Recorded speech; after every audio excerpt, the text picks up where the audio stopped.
parafërsisht 1 miliard euro dhe të jenë për investime kapitale. Risi tjetër është edhe paga e 13 për të gjithë punonjësit në sektorin publik, pra kushdo që punon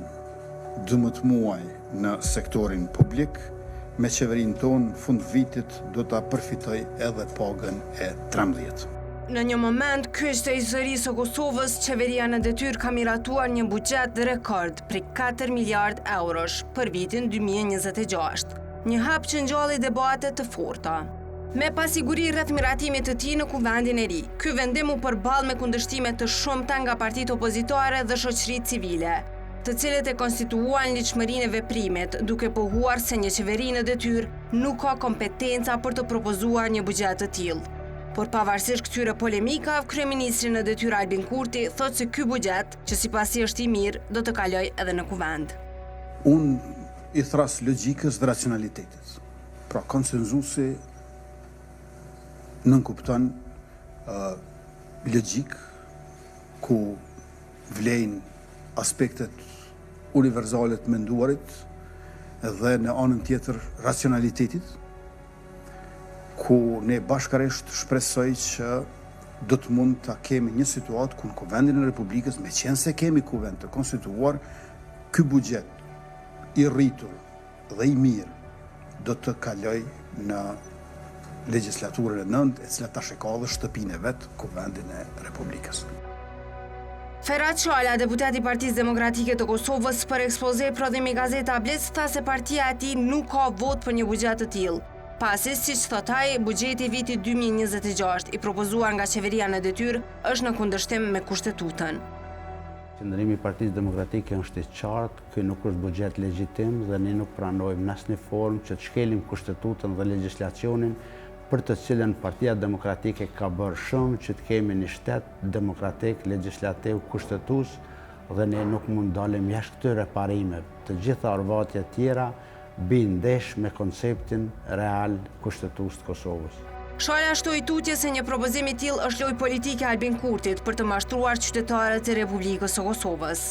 Tashmë është edhe publike në shumë media dhe në shumë qarqe akademike dhe profesionale, po edhe kushtetuese që ky projekt buxhet i cili po debatohet parimesh nëpër mediume të caktuara është jo kushtetues, është jo ligjor, është jo buxhet të cilin do duhet ta bisedonim e trajtonim, sepse na vjen nga një qeveri që është në shkurje, praktikisht qeverinë detyrë. Na vjen nga akter të një subjekti politik që tashmë kanë uzurpuar në mënyrë të paligjshme pozicionin edhe të deputetit, po edhe të ministrave e kryeministrave. Pra, në asnjë pikë të këtij projekt buxheti nuk kena legjitimitet dhe në realitet nuk është buxhet. Pra, është një draft politik i propozuar nga lëvizja vetëvendosje me Albin Kurtin krye, që por vatët të mashtroj qytetarët në prag të balotazhit dhe në prag të zgjedhjeve tjera nacionale. Haki Shatri, ish ministër i financave, ka shpërthyer kundër propozimit të qeverisë për miratimin e buxhetit, duke quajtur veprimin e saj tërësisht antikushtetues dhe abuziv. Ai për ekspoze e quajti këtë një absurd dhe një akt të papranueshëm, duke theksuar se ky kabinet, që nuk ka marrë ende mandatin nga kuvendi, nuk mund të propozoj një ligj që do të ndikojë në legjislacionin e ardhshëm. Praktikisht, kjo është diskutuar dhe të gjitha strukturat edhe shtetënore, edhe të shoqërisë civile, edhe mediat, edhe nga spektri i drejtësisë i kanë dhënë mendimin e tyre dhe e kanë kundërshtuar mundësinë që një qeveri në detyrë mundet me propozu një ligj, këtë rast ligjin për buxhetin. Na e dim ma herët që gjykata kushtetuese e ka shfuqizuar edhe një udhëzim administrativ të kësaj qeverie. Le marr një ligj që është i nivelit më të lartë si dokument zyrtar. Këta janë thirrë në një nen të ligjit për qeverinë nenën 31, ku thuhet qeveria ndërheqje, që sipas juristëve nuk është e njëjta kategori, pra është tjetër tretman qeveria ndërheqje, tjetër qeveria në detyrë. Por shtu kësaj edhe një aspekt tjetër, të njëjtit njerëz që janë deputet me betim të dhanë, po marrin vendime si ekzekutiv brenda qeverisë, të fillu prej kryeministrit, ministrit financa e deri në fund. Edhe kjo është komplet kontestuese dhe jo kushtetuese. Pastaj është edhe ajo ngjarja më e re që për mua është pak më interesant, ky kabinet qeveritar që u provu para 2 ditë përpara në kuvend dhe nuk i mori votat, pra nuk u kualifiku si qeveri, mas 2 ditëve del me vendim për me procedur ligj për buxhetin për vitin 2026. Pra edhe kjo është absurde e llojit vet. Dhe pastaj janë edhe aspekte tjera që kjo qeveri që është zgjedh nga një legjislaturë më parshme nuk mundet me propozu ligj i cili në kohë shtrihet në afatin e një legjislacioni tjetër të ri, i cili legjislacion nuk i ka dhënë dritë gjën për të kësaj qeverie sepse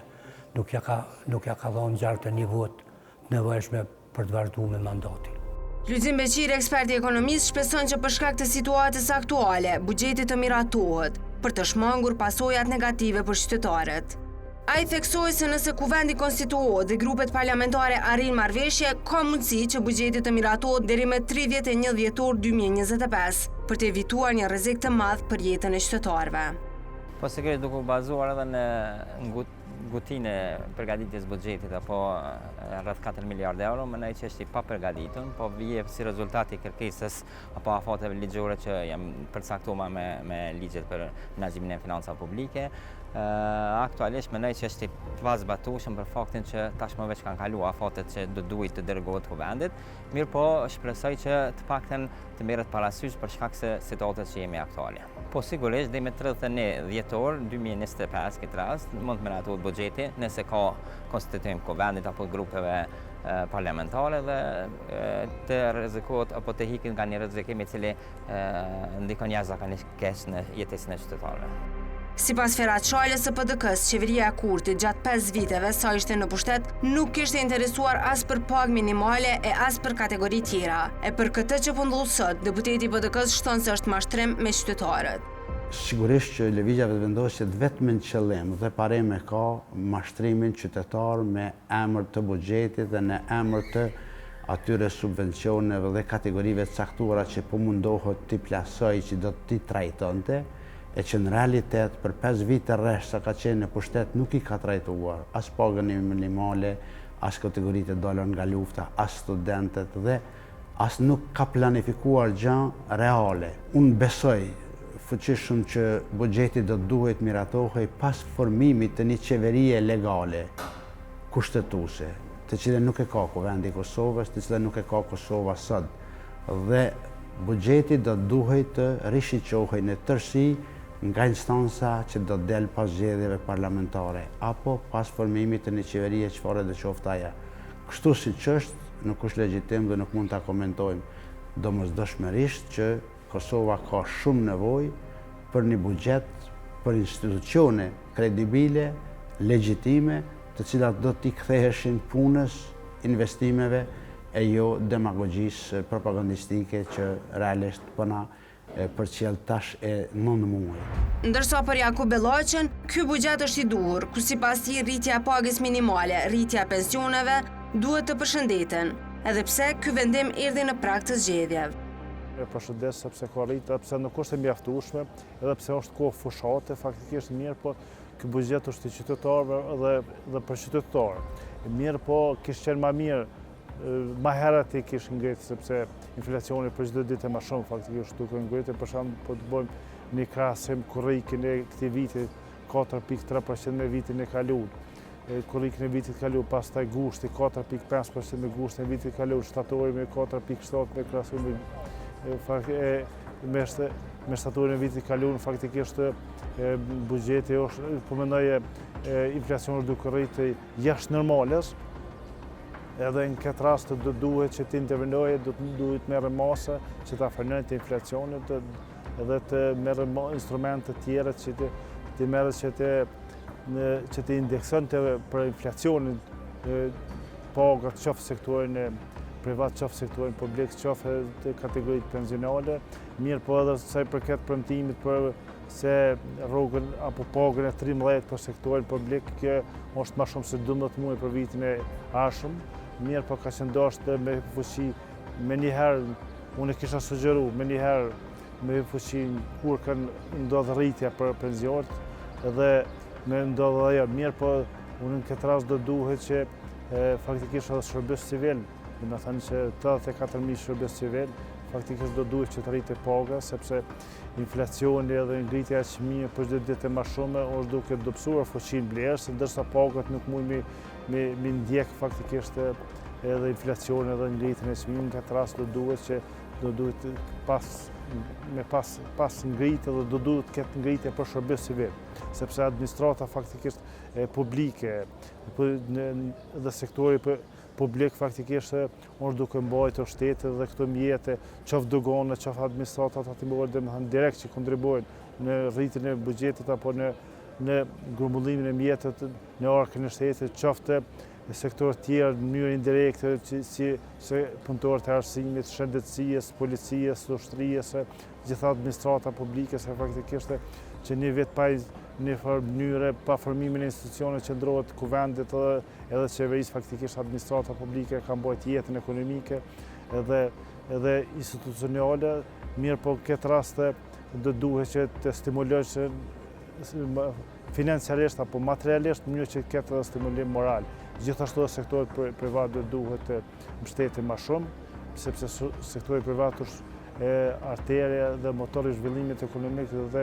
dhe që siguron mjete apo grumbullim mjete për buxhetin e Kosovës, të cilët mirë po aty në sektorin privat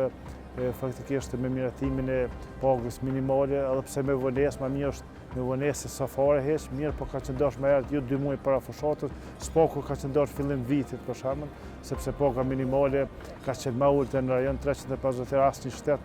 nuk ka pas pagën minimale, sepse po me pagë minimale në kuptoj minimumit e ekzistencës së një njeriu, domethënë tyrat faktikisht tyrat e pagës që i siguron. Haki Shatri për ekspoze ka kritikuar ashpër edhe propozimet e qeverisë në detyrë për rritjen e pensioneve dhe shtesat për fëmijët, duke i cilësuar ato si antikushtetuese dhe të palegjshme. Ai theksoi se këto vendime po merren nga një grup individësh që nuk kanë marrë mandatin e duhur si qeveri dhe po propozojnë ndryshime buxhetore si deputet. Shatri quajti këtë një akt të pandeshëm ndaj qytetarëve, duke u bërë në prag fushatës zgjedhore. Është po ashtu pjesë e diskutueshme, edhe ashtu qarë është jo kushtetuese, jo e legjshme, sepse është marrë një vendim nga një grup njerëzi të cilët nuk kanë marrë mandatin si qeveri, edhe po propozojnë ndamje buxhetore si deputet. Për me qartësu edhe ma shumë, njësoj edhe zoti Haradinaj ka dalë me një propozim, ka thonë jo nuk du 500 euro, unë po thëmë paga minimale duhet 600 euro. E të njëjtën të drejtë ka edhe kjo si deputet, edhe ky deputet. Pra, nuk ka forcë ligjit ajo, po veç ajde edhe këtë kjo e ka anën e pandershmërisë karshi me qytetarin, sepse po bëhet në kohë fushate. Edhe ato ndamjet që janë bërë për student. Megjithëse ato e kanë një farmbulesë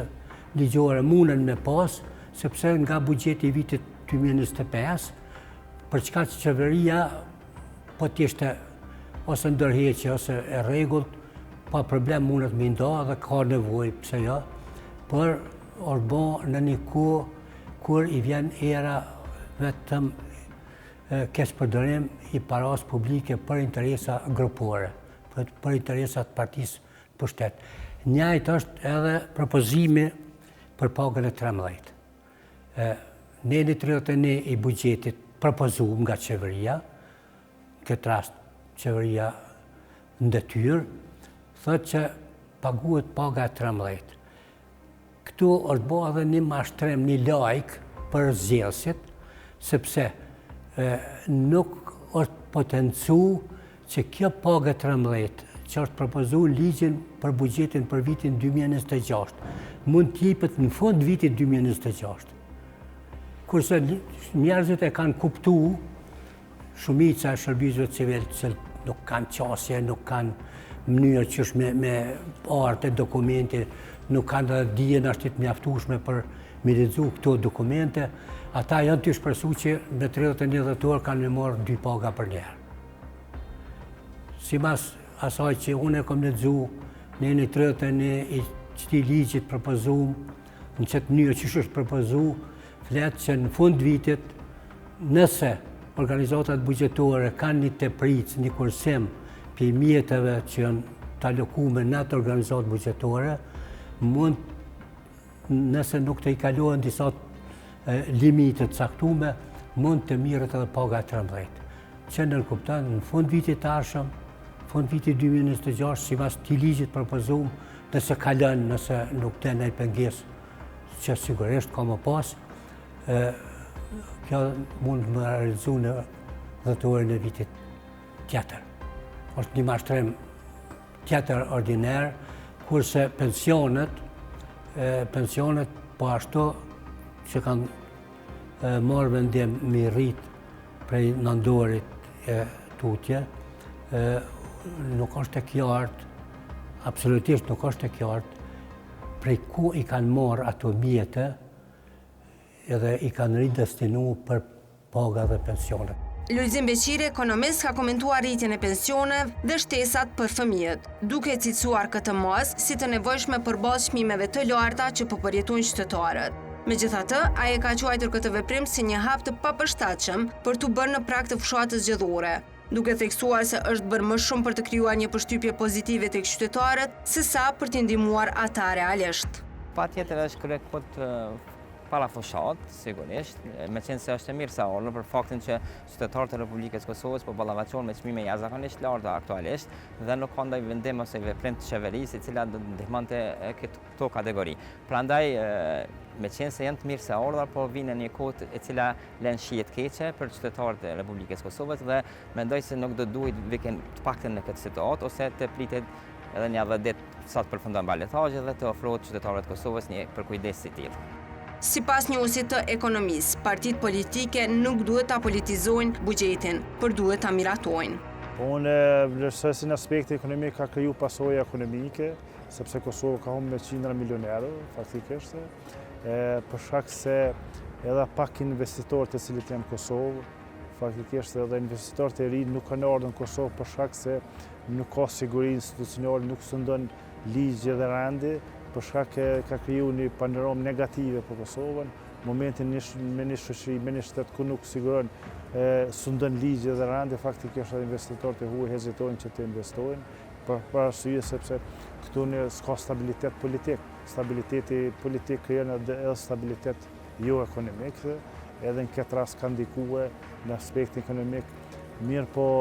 duhet të cekur edhe diçka se me mosformimi e institucioneve faktikisht edhe marrëveshjet ndërkombëtare të Bashkimit Evropian, qoftë grantet, qoftë kredite buta, faktikisht kanë me të pa miratuar, andaj me Kosova si humb me qindra milionerë, faktikisht edhe ekonomisë Kosovës si humb me qindra milionerë, sepse ne jemi ekonomi e vogël, me një produkt ende më të vogël në Ballkan, sa përket apo nevojë për një jug lindor mbi 10 miliardë euro, edhe pagën kemi pas deri tash edhe e kemi ende sepse ende nuk ka hyrë fuqi sepse parlamenti duhet ta miratoj buxhetin përfundimisht në mënyrë që të hyjë në fuqi, sepse mirë për këtë rast shpresoj që partitë politike, aspekti politike nuk duhet ta politizojnë buxhetin dhe do duhet ta miratojnë edhe faktikisht edhe marrëveshjet ndërkombëtare, faktikisht me 2/3 të miratojnë edhe të shkojnë në zgjedhje apo ashtu siç i kanë kalkulimet e vetë të shkojnë në zgjedhje, të shkojnë në vende sepse zgjedhjet prodhojnë zgjedhje, andaj nuk duhet të vazhdojnë këse situatë pa qartë, sepse nuk mund Kosova se juridikisht faktikisht të funksioni, po as ekonomikisht, sepse politika me ekonomi janë sukur motra me vëlla faktikisht janë të ndërlidhur dhe krijojnë efekte negative në çështjet e Kosovës. Sazan Ibrahimi, kryetari i Asociacionit të Komunave të Kosovës, ka folur për këtë çështje. Ku edhe ka përmendur pasojat për buxhetin nëse nuk ka qeveri deri në fund të këtij viti. Nëse me legislacionin në fuqi, problemi qëndron që nëse në Republikën e Kosovës nuk kemi zgjedhje qendrore deri në fund të këtij viti, atëherë Kosova ka buxhet vetëm për janar të vitit tashëm. Nëse do të kemi zgjedhje qendrore deri në fund këtij viti, Kosova, institucionet e Kosovës do të kenë buxhet edhe për shkurtin e vitit tashëm. Nëse nuk do të ndodhin këto, dhe kuvendi nuk do të mblidhet që ta miratojë buxhetin e Republikës Kosovës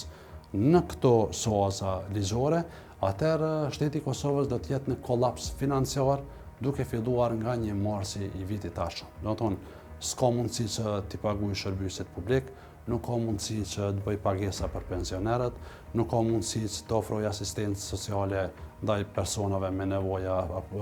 sociale, nuk ka mundësi që të zhvillohet ndonjë projekt, por mund të paguhen vetëm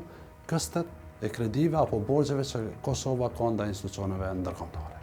Ndërsa kryetari i Lidhjes Demokratike të Kosovës, Jomir Abdigjiku, para pak dite ka thënë se çdo zvarritje e qëllëshme e institucioneve përbën zgjatje të krizës, dëm për buxhetin e Republikës dhe rrezik për stabilitetin institucional e demokratik të vendit. Koha e axhamive politike ka marrë fund,